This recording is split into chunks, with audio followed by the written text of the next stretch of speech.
J'ai rencontré des centaines de voyageurs depuis lors, mais aucun d'entre eux ne m'a semblé comme lui, et je pense que c'est cela qui me touche encore. Il est sorti de ma vie comme s'il l'avait simplement emprunté pour une nuit, mais c'est lui qui ne l'a jamais quitté.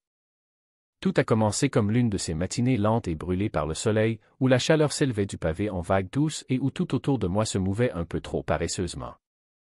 J'étais appuyé contre le côté du Jeep, à l'extérieur du lodge de safari, feignant d'être plus patiente que je ne l'étais, sirotant un café tiède dans une tasse en métal bosselé.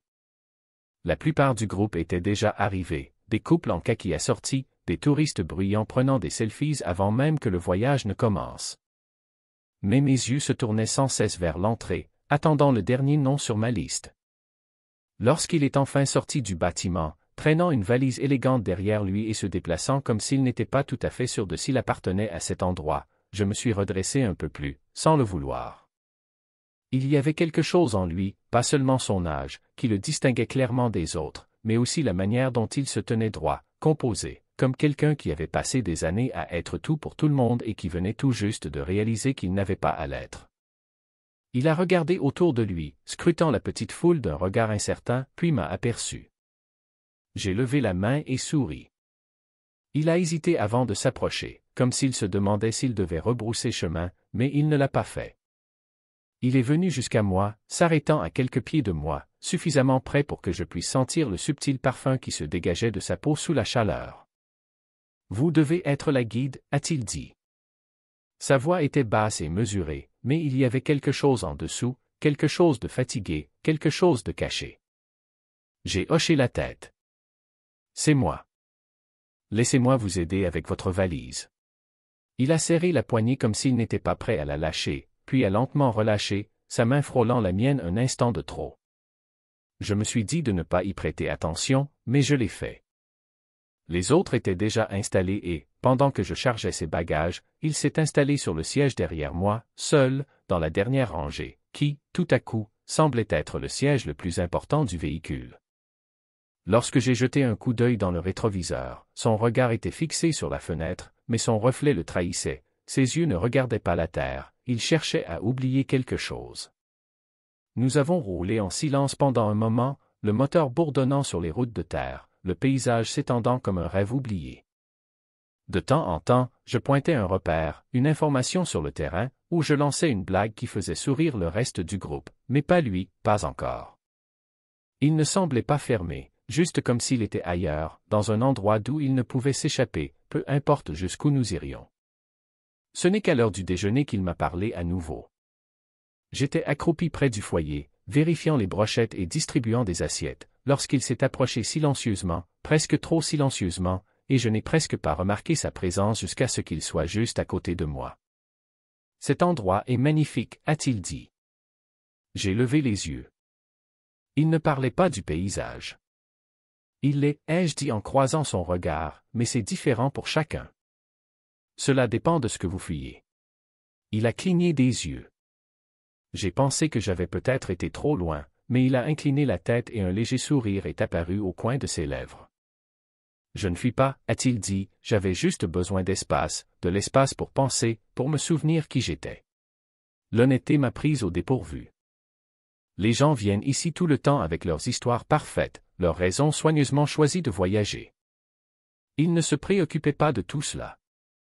Il avait l'air de quelqu'un qui n'avait pas exprimé cette vérité à voix haute avant, et qui n'était pas sûr de ce que cela donnerait une fois qu'elle serait dite. Vous avez choisi le bon endroit, lui ai-je dit. Ici, rien ne se cache, même pas ce que nous essayons d'enterrer.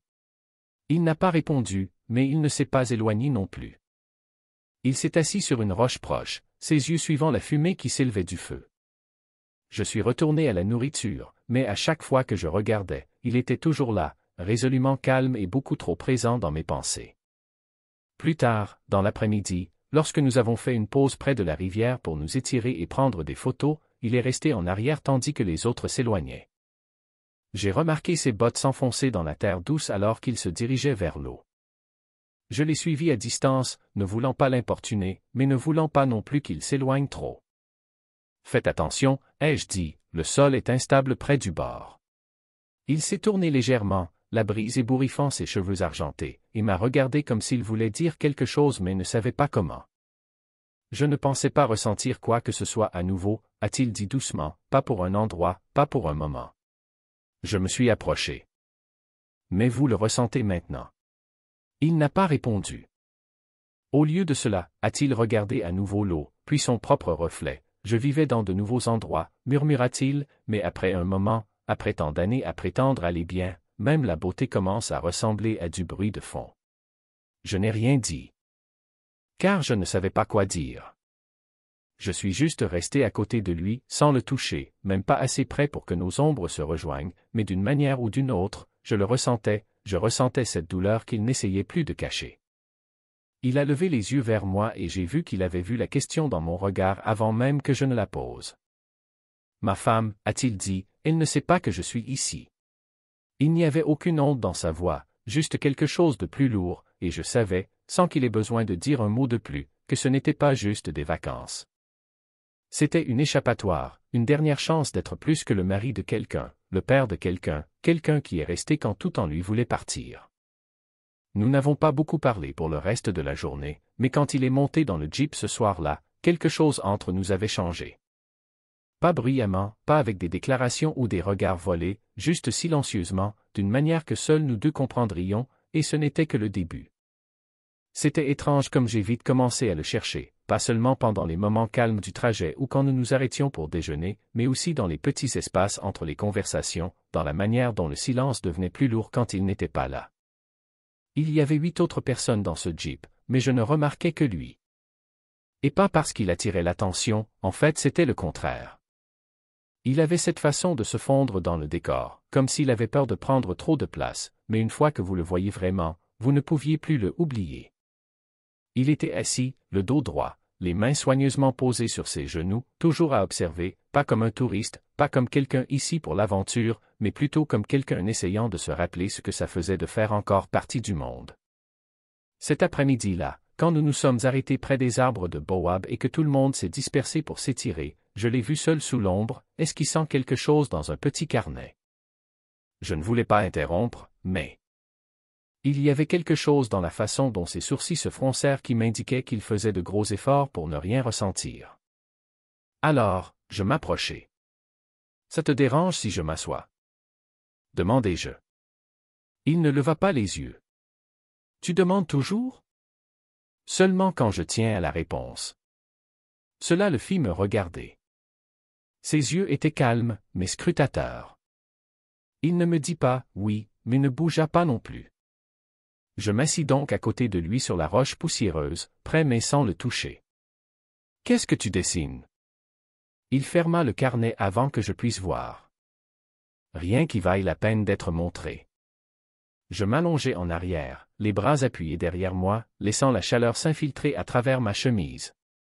Peut-être pas pour toi, mais parfois, les choses qu'on cache disent le plus. Cela le fit hésiter. Il tourna lentement la tête vers moi, comme s'il n'était pas sûr de vouloir aller où cette conversation nous menait. Et moi non plus, je n'étais pas sûr. Tout ce que je savais, c'était qu'être près de lui avait commencé à ressembler moins à une coïncidence et plus à quelque chose d'inévitable. « Tu parles comme quelqu'un de plus vieux que ton âge, » dit-il enfin. Je souris. « Et toi, tu parles comme quelqu'un de plus jeune que ce que tu ressens. » Il rit, pas fort, juste assez pour que ce soit significatif. Cela resta suspendu dans l'espace entre nous et je réalisai à quel point je voulais l'entendre à nouveau. Le son était doux, mais il délogea quelque chose en moi, peut-être parce qu'il semblait rare, comme s'il n'avait pas été utilisé depuis longtemps. J'avais l'habitude de rire beaucoup, dit-il doucement, presque pour lui-même, avant que tout ne devienne si lourd. Je ne demandais pas ce que cela voulait dire. Je n'avais pas besoin de le savoir. Il gardait son regard droit devant lui, les genoux repliés sur le côté, la brise effleurant le bord de sa chemise.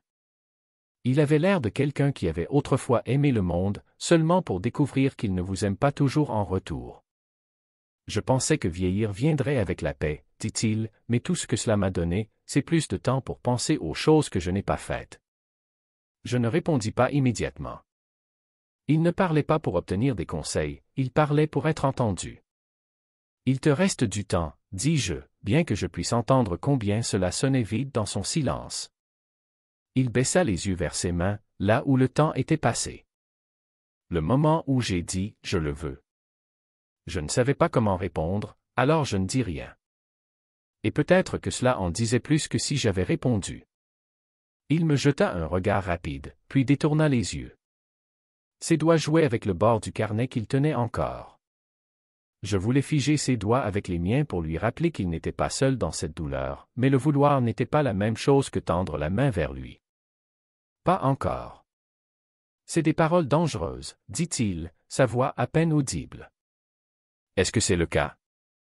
Oui, dit-il, parce que je t'écoute. Cela tomba entre nous comme une pierre jetée dans l'eau, sans éclaboussure, juste un sentiment de plongée lente que quelque chose avait changé, même si nous n'en avions pas encore parlé. Ses doigts s'immobilisèrent, sa respiration ralentit, puis, sans tourner la tête, il parla à nouveau. Je pensais être venu ici pour fuir ma vie, dit-il, mais peut-être que je suis venu ici en espérant me sentir vivant à nouveau. Je ne savais pas s'il parlait à moi ou à lui-même, mais la façon dont il le dit, comme si cela l'avait surpris, fit battre mon cœur plus vite. Il se leva avant que je ne puisse dire quoi que ce soit d'autre et retourna vers les autres. Je restai derrière un moment, fixant l'endroit où il se tenait, la chaleur de sa voix encore accrochée à ma peau comme la poussière que je ne voulais pas secouer plus tard. Lorsque le soleil commença à descendre sous les acacias et que j'appelai le groupe pour reprendre la route, je l'aidai à monter dans le jeep sans demander. Ma main effleura son bas du dos, légère et brève, mais suffisante pour le faire s'arrêter, à mi-chemin de la marche. Il me regarda vraiment cette fois, et quelque chose passa entre nous. Ce n'était ni un accord, ni une permission, juste un signe de reconnaissance. Ce soir-là, nous nous arrêtâmes dans une auberge isolée, plus petite, plus intime, du genre où les murs étaient faits de toile et les bruits de la nature se glissaient autour des bords. Le groupe dîna près du feu, des rires rebondissant dans l'obscurité, mais il s'assit un peu à l'écart des autres, son assiette à moitié pleine, intacte. Je lui apportai une tasse de thé chaud, m'accroupissant près de sa chaise comme si c'était instinctif. « Tu n'as pas mangé, dis-je. Pas faim. Tu es ailleurs encore. » Il me jeta un regard. Peut-être que je suis là où je ne devrais pas être. Je pourrais dire la même chose, mais je ne dis rien. Je m'assis simplement à côté de lui et fixai le feu, laissant le crépitement remplir l'espace laissé par ses mots. Lorsque les autres se rendirent dans leur tente et que le feu se réduisit, il ne bougea pas. Moi non plus. Il y avait une tranquillité dans la nuit, mais aussi quelque chose qui vibrait juste en dessous, comme le vent avant la tempête.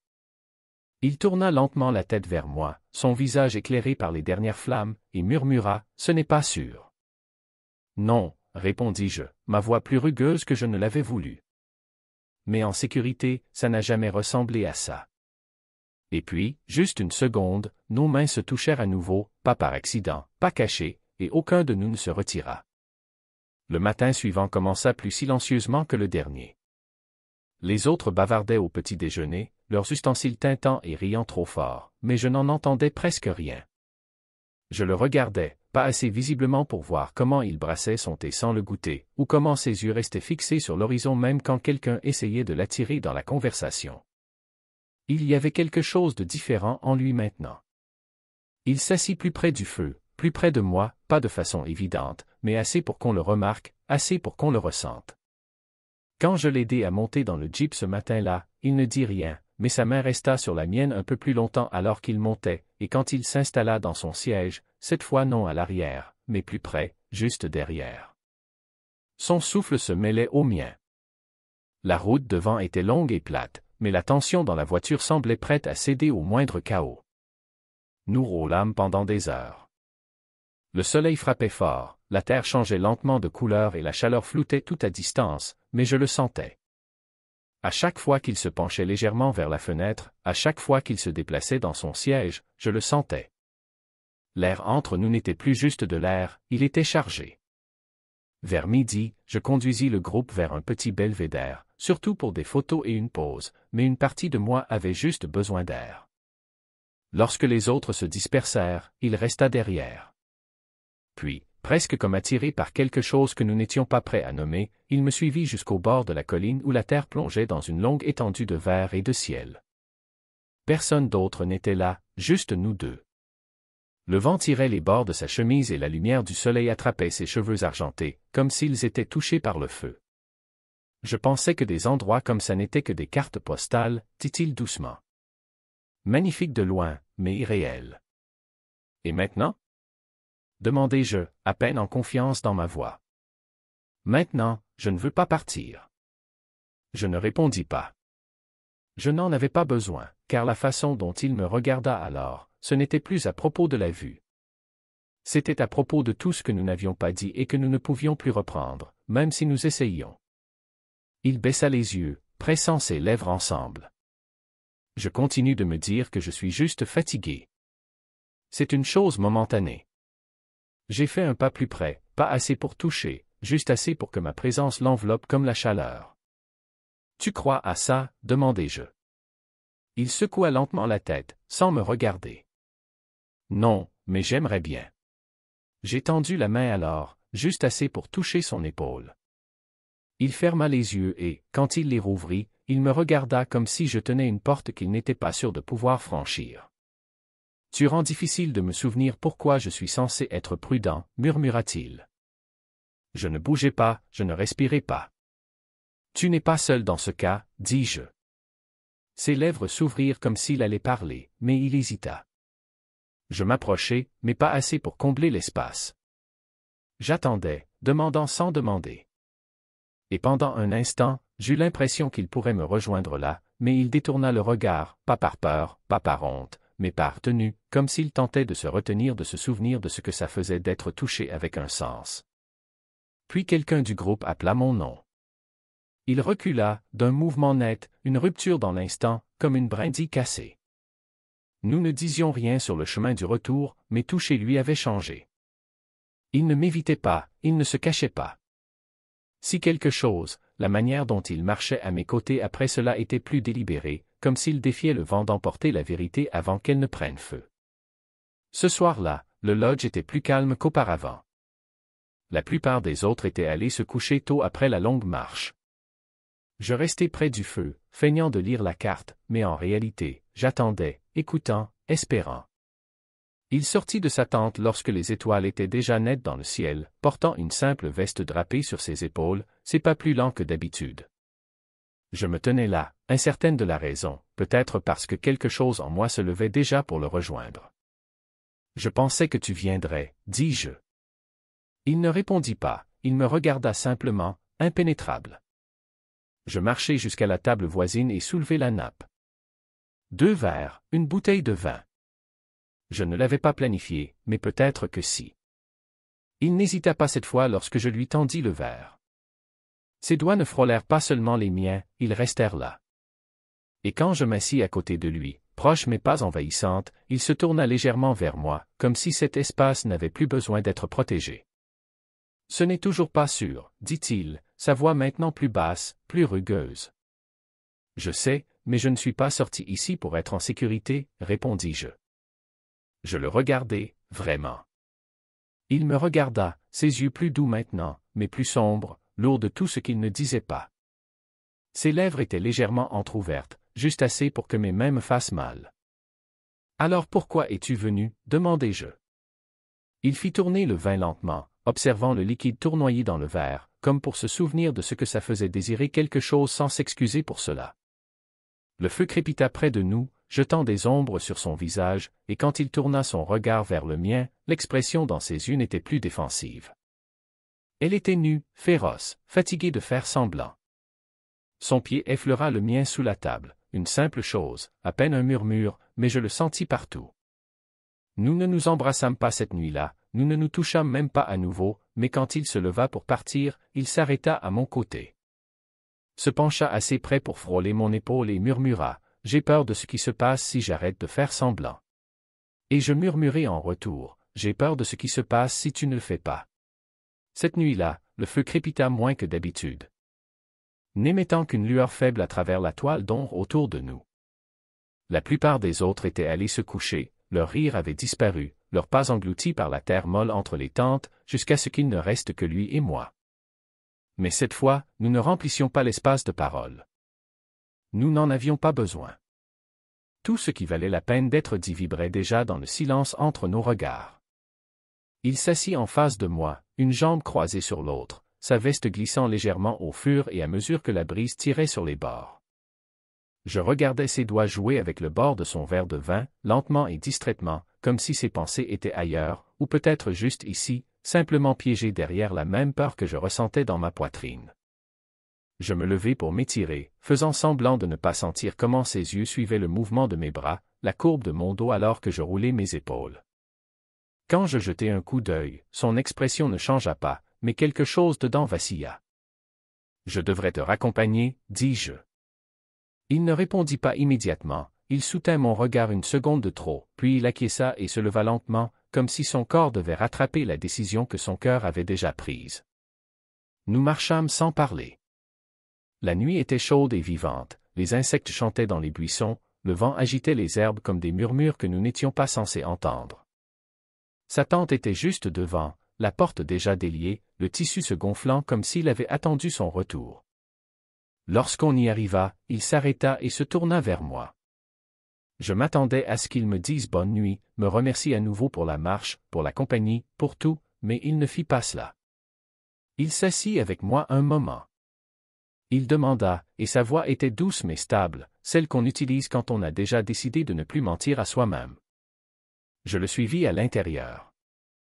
La lanterne projetait une faible lueur ambrée à travers l'intérieur. C'était simple, juste un lit, une chaise, une table avec une image d'eau, mais à ce moment-là, cela ressemblait à un autre monde. Il ferma la porte derrière nous, pas dans la précipitation, pas nerveusement, juste tranquillement. Nous nous assîmes au bord du lit, côte à côte, son bras frôlant le mien. Je pouvais entendre le son de sa respiration, sentir la chaleur de son corps à côté de moi. Il ne me regarda pas tout de suite, mais quand il le fit, ce n'était pas de l'hésitation que je vis, mais une forme de reddition. « Je n'ai pas fait ça depuis longtemps, murmura-t-il, pas comme ça. » Je ne demandais pas ce qu'il voulait dire, je savais que ce n'était pas une question de désir, ni de briser des vœux ou d'oublier des promesses.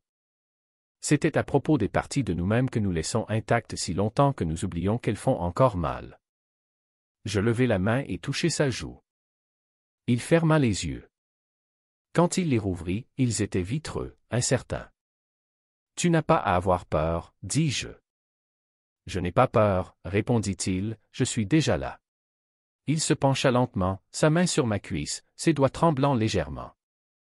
Nos lèvres se rencontrèrent, pas dans un choc, pas dans une urgence, mais dans une pause tremblante avant la chute. Son baiser était doux, incertain au début, puis plus profond, plus assuré. Ses doigts montèrent sur ma poitrine, pas exigeants, mais cherchants. Je mis ma main sur la sienne, et pendant un instant, nous respirâmes simplement comme cela, proches, connectés, comme si l'air nous avait enfin donné la permission de ressentir. Sa veste glissa d'une épaule, mon pouce traça la peau qu'elle révéla et il frissonna, pas de froid, mais d'être touché comme si cela avait de nouveau de l'importance, comme s'il n'était pas seulement de la peau, des années et des souvenirs. Il guida ma main sous le tissu lentement et murmura, « Ne t'arrête pas. » Les minutes suivantes se déroulèrent comme une confession, pas frénétique, pas bruyante, juste deux corps se souvenant comment demander et répondre sans mots. Son souffle se coucha dans mon oreille alors qu'il se penchait vers moi, tandis que le rythme entre nous passait de l'hésitant au gourmand. La tante retint son souffle avec nous. Mes lèvres trouvèrent le creux de son cou, ses mains glissèrent doucement le long de ma colonne vertébrale. Le monde extérieur n'existait plus, il n'y avait que la montée et la descente de la respiration, le bruit des vêtements qui glissaient, la pression de sa main contre ma poitrine comme pour dire « oui, ici ». Le temps se brouilla, nous nous mouvions lentement. Comme pour déballer quelque chose de fragile que nous n'étions pas sûrs de mériter. Mes mains traçaient les contours de sa peau, les endroits restés intacts trop longtemps.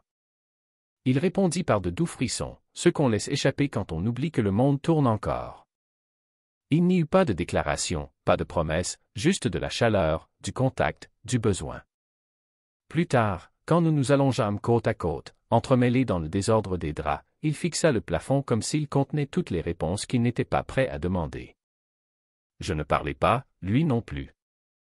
J'ai tendu la main vers la sienne et il m'a laissé la tenir juste un instant, puis il s'est doucement éloigné, comme si la gravité de ce que nous venions de faire venait de nous atteindre. « Je ne sais pas qui je suis en ce moment, a-t-il dit. Tu n'as pas à savoir, répondis-je, tu as le droit de juste ressentir. Il a acquiescé, mais ses yeux étaient de nouveau distants. Je suis resté un peu plus longtemps, juste assez pour voir sa respiration ralentir, juste assez pour faire semblant que la nuit ne se terminerait pas. Quand je suis sorti de la tente, les étoiles étaient toujours au-dessus de nous, brillantes, comme si elles ne nous avaient pas vu défaire tout ce que nous avions fait. Mais je me sentais différente, et je savais qu'il en était de même pour lui. Le matin n'avait pas l'air d'un matin, il avait l'air de quelque chose de totalement différent, comme si je me réveillais au milieu d'une pensée qui n'était pas prête à se terminer. La tente était encore sombre lorsque j'ai ouvert les yeux, le tissu flottant doucement avec la brise. Les draps à côté de moi étaient enchevêtrés, la chaleur s'accrochant encore faiblement à l'endroit où il avait été, mais il n'était plus là. Je me suis assise lentement, m'y attendant à entendre le bruit de l'eau versée ou sa voix douce disant quelque chose de prudent, mais il n'y avait rien, juste le battement lent de mon propre cœur et le bavardage lointain des lèvres à l'extérieur. Il n'avait laissé aucun mot, aucun message, rien pour dire ce que la nuit d'hier avait signifié ou n'avait pas signifié. Lorsque je suis sorti dans la lumière du matin, il était déjà avec les autres. Sa posture était calme, composée.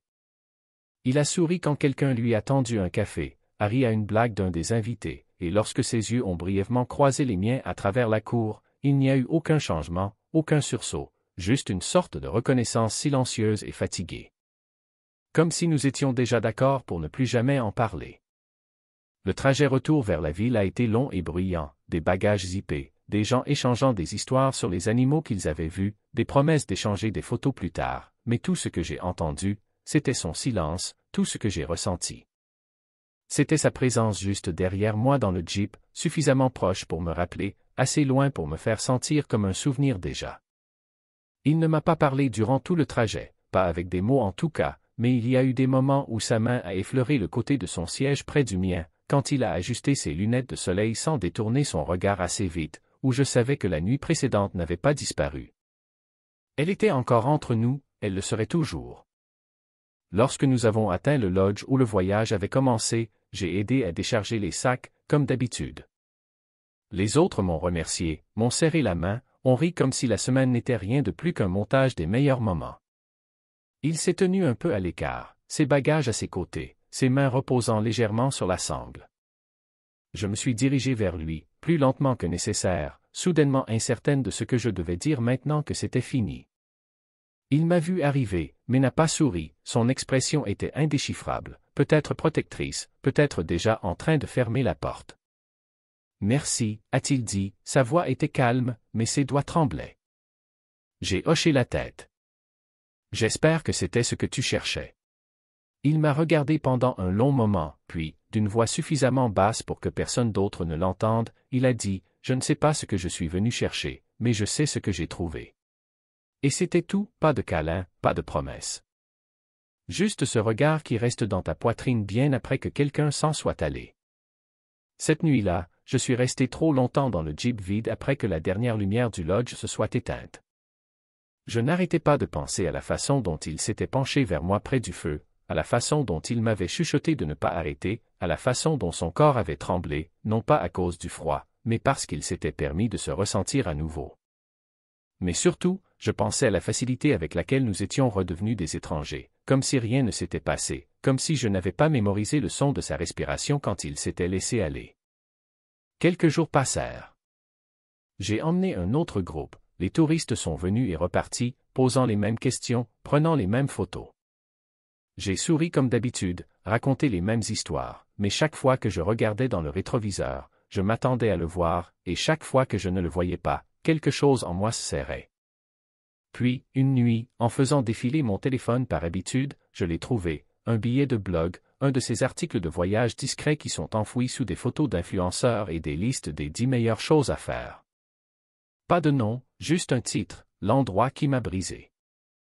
Je ne sais pas ce qui m'a poussé à cliquer dessus, peut-être les mots, peut-être la façon dont il semblait être quelque chose de familier, attendant d'être reconnu. L'histoire était simple, un homme qui avait voyagé à travers le monde pour oublier quelque chose qu'il ne pouvait pas admettre, qui s'était assis près d'un feu et s'était permis de désirer, qui avait rencontré un jeune homme aux yeux sombres et aux mains douces. Qui lui avait rappelé qu'il avait encore du sang qui coulait dans ses veines. Il n'a jamais dit mon nom, n'a jamais mentionné le pays, n'a même pas décrit la nuit, mais je savais que c'était lui, et je savais qu'il l'avait écrit pour lui-même, pas pour moi. J'ai relu l'article trop de fois pour les compter, chaque fois se terminant par la même phrase, parfois, les choses que nous enterrons sont celles qui fleurissent quand on s'y attend le moins. Je ne lui ai jamais écrit, jamais commenté, jamais essayé de le retrouver. Parce que certaines histoires ne sont pas faites pour être poursuivies, elles sont faites pour vivre tranquillement dans les espaces où personne d'autre ne peut les toucher. Mais parfois, quand je commence une nouvelle tournée et que j'aide un invité à monter dans le Jeep, je fais une pause un peu plus longue que nécessaire, je jette un coup d'œil à leurs mains, à leurs yeux, à la façon dont ils portent leur silence, et je me demande si je le croisais à nouveau. Il détournerait le regard ou se souviendrait-il encore de la lumière du feu et du garçon qu'il avait touché comme s'il était quelque chose de sacré, pas oublié. Je n'ai jamais eu de nouvelles de lui, mais chaque fois que je ferme les yeux, je peux encore sentir ses doigts pressant contre ma poitrine, posant une question qu'il n'a jamais osé prononcer, et je ne connais toujours pas la réponse. Peut-être que je ne la saurai jamais, mais cela ne m'empêche pas de le chercher, car parfois, les personnes qui partent sont celles que tu portes pour toujours. Je n'ai jamais eu de nouvelles de lui, mais parfois, quand je jette un coup d'œil dans le miroir et que je vois quelqu'un me regarder, plus vieux que je ne me souviens, je me demande s'il fait la même chose, quelque part loin, s'accrochant à une nuit que nous n'étions jamais censés avoir. Et peut-être que c'est tout ce que nous avons été, un moment trop honnête pour durer. Leçon de vie. Parfois, la vie nous confronte à des moments de vulnérabilité, où l'on rencontre des gens qui laissent une empreinte indélébile dans notre cœur, même si ces rencontres ne sont pas destinées à durer. Ce qui reste de ces expériences, ce sont les émotions et les souvenirs qui nous façonnent et nous rappellent l'importance d'accepter nos sentiments, de vivre l'instant présent et d'apprendre à lâcher prise. Ne soyez pas effrayés par les histoires non résolues ou les relations qui ne mènent nulle part. Elles sont souvent les enseignements les plus puissants, nous apprenant à nous connaître et à comprendre ce que nous sommes vraiment capables de ressentir et d'accepter.